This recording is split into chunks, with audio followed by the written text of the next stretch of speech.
One of the things, good percentage of first serves, I know, with my match today, and yeah, a lot of focus. Just 48 hours before she was set to face the world's #1 doubles player on the red clay of Caja Magica, Alexandra Eala was walking a red carpet in Madrid wearing a dress designed in Manila, completed in 2 days, and shipped across the world by her uncle.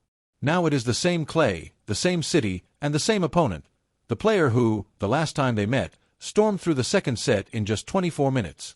Two undeniable facts stand side by side and somehow refuse to make sense together. A 20-year-old who captioned her glorious red carpet photos, endlessly thankful to be part of such a special night, collecting 48,000 likes in less than 48 hours, is now preparing to face the woman who once handed her a 6-0 bagel on the tennis court. It's getting better every year. I'm a better player this year now. What happened when the red carpet met the red clay is what this story is truly about. The dress Alexandra Eala wore to the 2026 Laureus World Sports Awards at Palacio de Cibeles was a Filipiniana, the formal traditional garment of the Philippines. It was designed by her uncle, fashion designer Raju Laurel, who conceptualized and shipped it in roughly 48 hours. But yeah, I'm really trying to be less shy and... She wore it into a room filled with legends: Novak Djokovic, Aryna Sabalenka, Simone Biles, Eileen Gu, and Nadia Comaneci. "I felt like a princess," Eala said afterward.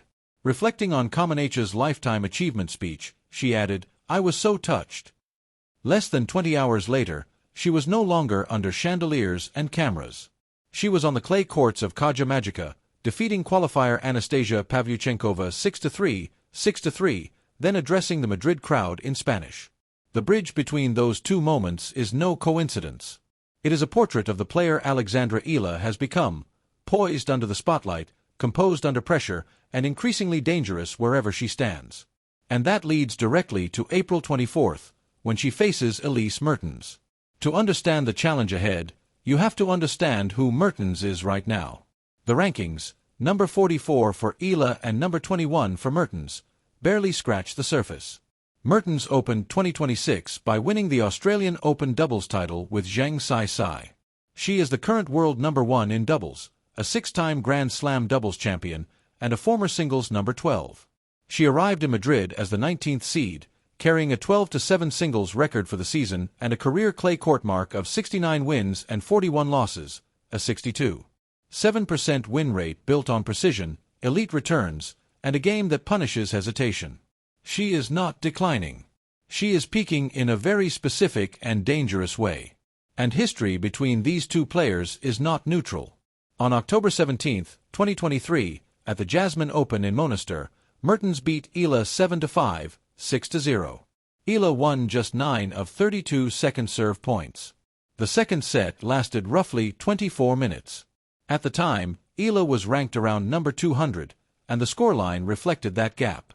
Still, Mertens is not flawless. In Stuttgart, she built a 6-1, 2-0 lead over Karolina Muchova before losing control of the match. That revealed something important. Mertens can dominate early, but momentum shifts can affect her. That is exactly the kind of opening Eala cannot afford to give away. Because in Monastir, the first set was competitive. Eala saved match points before Mertens finally broke through. Then came the second set collapse. So the real question now is simple. Has the player who faded in that second set become the kind of player who now owns second sets instead? Start with April 22nd. Eala defeated Pavlyuchenkova 6-3, 6-3, and the number that defined the performance was 76. She won 76% of her first serve points, saved 5 of 6 break points, and broke serve twice in each set. That matters because many analysts, including Greg Rosetsky, Andrea Petkovic, and Martina Navratilova, had identified her serve as the biggest key to her development. Against Pavlyuchenkova, it looked stronger than ever. And that growth did not happen by accident. Before the season, Eala trained at the Rafa Nadal Academy in Mallorca and practiced with Rafael Nadal himself. She later said, "I was really tired after the practice. Rafa's intensity never goes away." Asked what she could take from him, especially on clay, she replied, "Anything I can take from Rafa, I'll take with pride." Now she carries that work into Madrid.